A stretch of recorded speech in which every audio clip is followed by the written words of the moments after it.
StudyJesus.com presents Bible Stories, where biblical stories of the ages come alive. We ended our last story with Jesus feeding the 5,000 men, not counting the women and children. Remember? Our Lord took a boy's 5 loaves of bread and 2 fishes, and looking up to heaven, gave thanks, and then he broke the 5 loaves into pieces, gave them to his disciples. What should they do with those pieces of bread? Should they pass them around as far as they would go? They'd seen their master do so many wonderful things that they didn't stop to question him now. They began to serve those who were seated, and they kept on serving them until every one of that big group of people was served all he wanted. Can you see all the men and women and children eating all they wanted to eat of both the bread and the fish? When everyone was satisfied, the apostles gathered up the food that was left. Why did they do this? Because Jesus had told them to gather up the fragments that remained so that nothing should be lost. After they had gathered them together, they found they had enough left over of the 5 barley loaves to fill 12 baskets. Continuing with our series on the life of Christ from the Holy Bible, we now conclude the story titled Jesus' Last Ministry in Galilee. StudyJesus.com presents Bible Stories with your host, Dr. Joe Jackson. Stories directly from God's holy word, told in easy-to-understand story form that the whole family will enjoy, and featuring the work of a talented artist illustrating each week's story. Now gather the family because it's time for this week's Bible Story. After seeing this great miracle, what did the crowd think? Many of them had heard wonderful stories of what Jesus could do. Many of them had seen what he had already done, and some of them had probably been cured by Jesus. But this seemed to them the greatest work of all. 5,000 and more people fed with only 5 loaves and 2 small fishes. Could anyone but God's Son do that? They became very excited, and they began to shout, "This is he whom the prophets foretold. Our King has come. Jesus is our King, and we'll make him king right now." Jesus wanted them to quickly stop saying that because he knew that it would bring trouble not only to him but to the people as well, should the Roman emperor hear of any such plan to make Jesus king of the children of Israel. In one way, they were right. He was the king foretold by the prophets. But he couldn't make them understand that he was not their kind of a king. He had not come to help them fight battles or to sit on a king's throne in Palestine. He had come to teach people that such things as that do not bring happiness. He had come to teach people that their own wicked thoughts and habits were the real enemies that they ought to fight. He had come to teach people that the way to serve him best was to do the will of God, his Father. And so while people were still shouting, "We'll make him king," Jesus told his disciples to get into their boat and sail across to the other side of the lake and wait for him there. He would stay behind and send the people away. Later, he would join them and go with them to Capernaum. The disciples were disappointed. How different the day had been from what they'd expected. And now it was hard to be sent away by themselves while their master stayed behind with these excited people. They didn't want to leave Jesus. But he said, "Go," and they obeyed. It wasn't long before Jesus sent the people away, And tired and sad, he went up into the mountain to pray. He knew that he couldn't trust these people. They'd wanted to crown him king today because he'd done something that pleased them. But he knew that tomorrow they would be just as ready to join the Pharisees in treating him badly.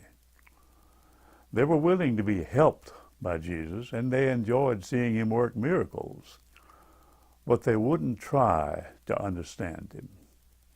Only from God, his Father, could Jesus get strength to go on with his work. And there on that mountaintop, Jesus prayed for that strength.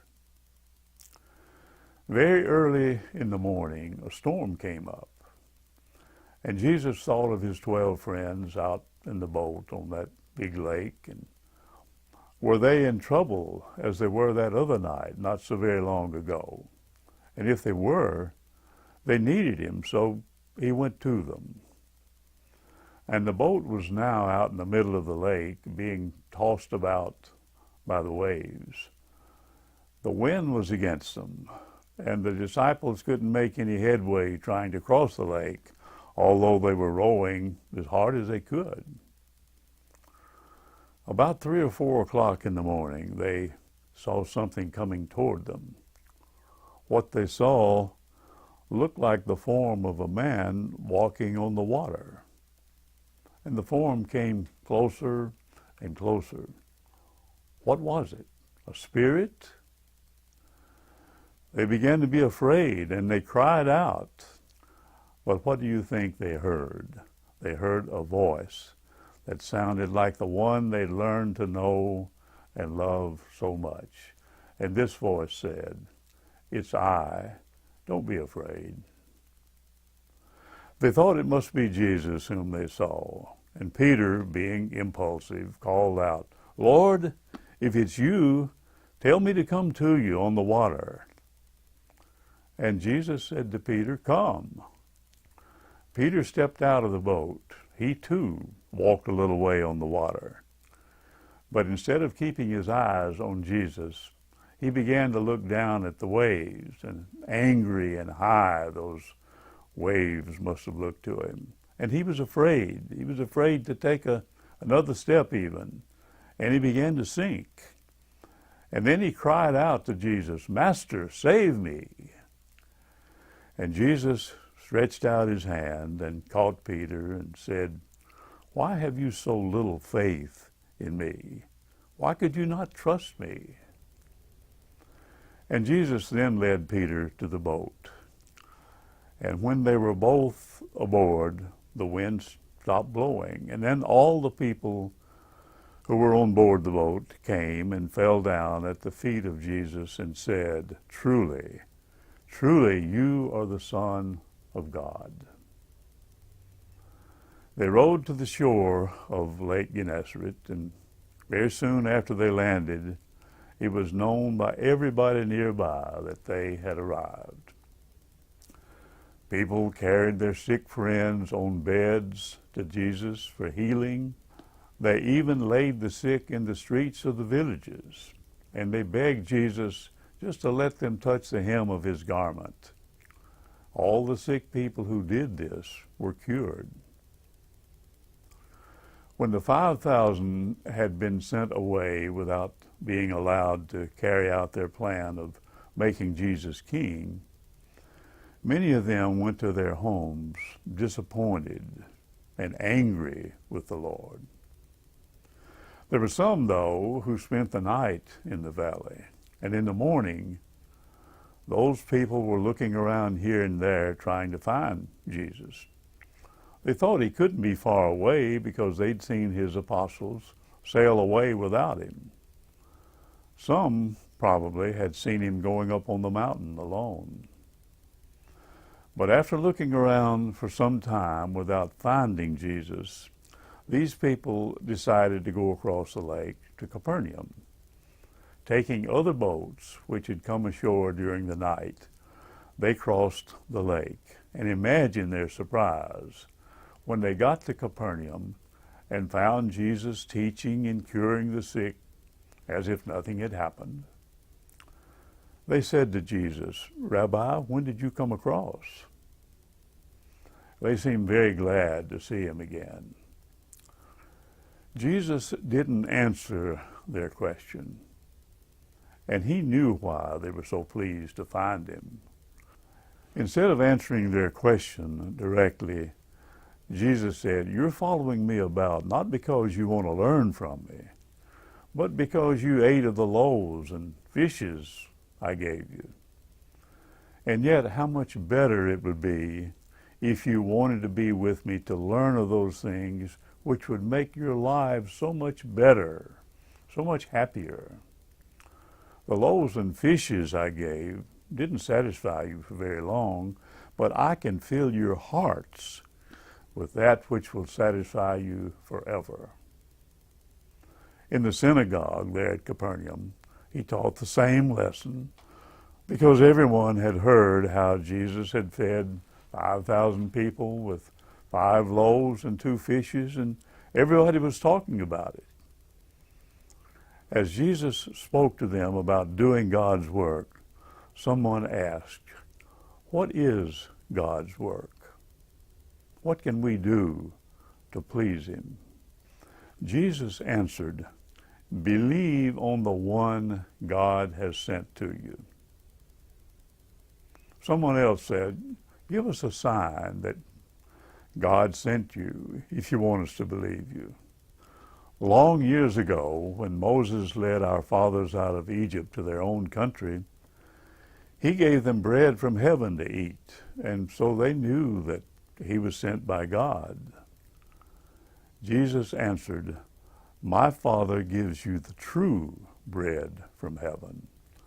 For the bread of God is he who has come down from heaven to give light to the world."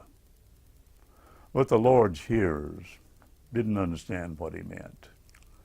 And Jesus then said, "I am the bread of life. He that comes to me shall never grow hungry, and he that believes on me shall never be thirsty. But you will not come to me. You won't believe me, though I come down from heaven, not to do my own will, but the will of my Father who sent me. Everyone who believes me shall have the life that goes on forever." Jesus meant by hunger and thirst that great longing to be good and to love God, of which he spoke in the Beatitudes. Remember the Beatitudes? But those children of Israel didn't understand Jesus, and they began to mutter and mumble around among themselves that old question, "Isn't it Jesus, the son of Joseph, whose father and mother we know? How is it that he says, 'I came down from heaven'?"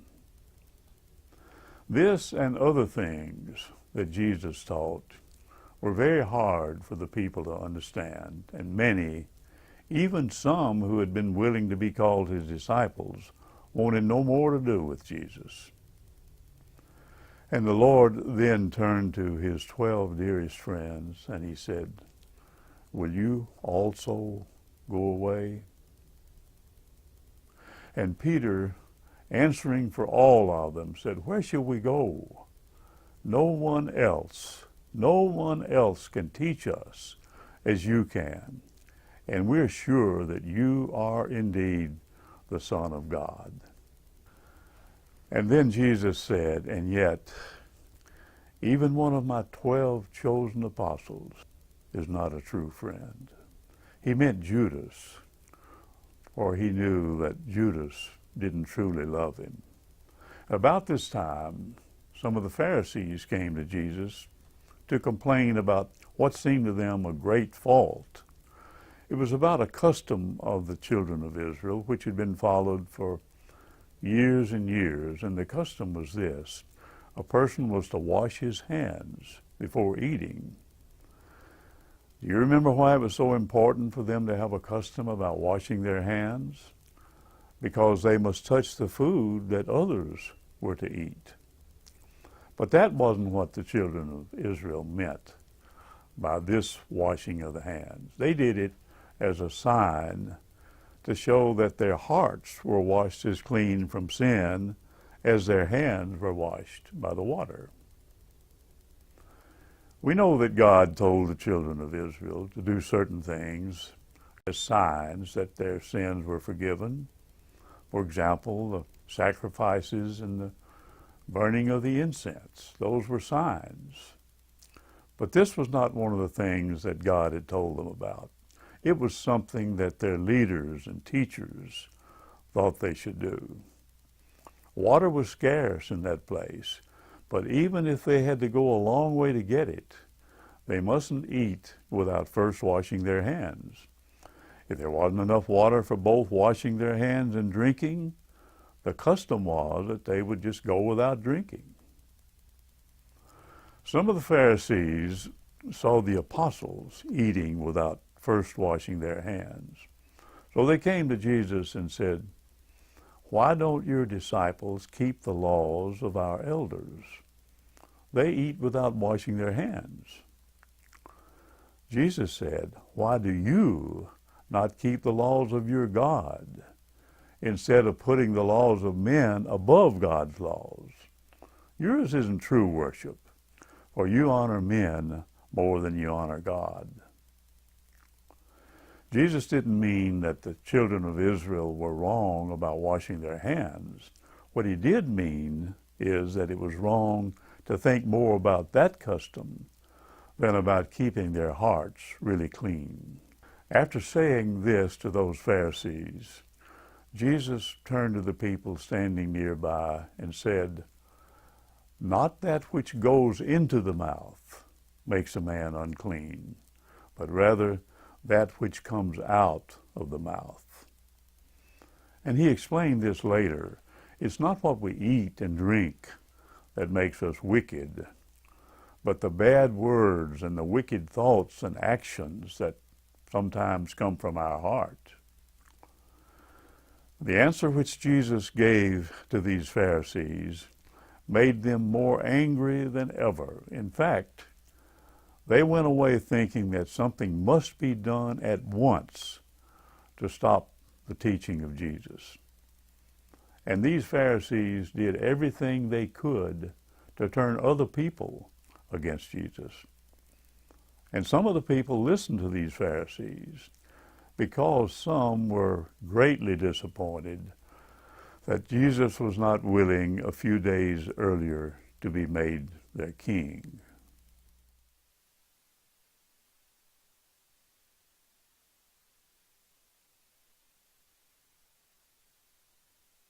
Precious memories, unseen angels, sent from somewhere to my soul.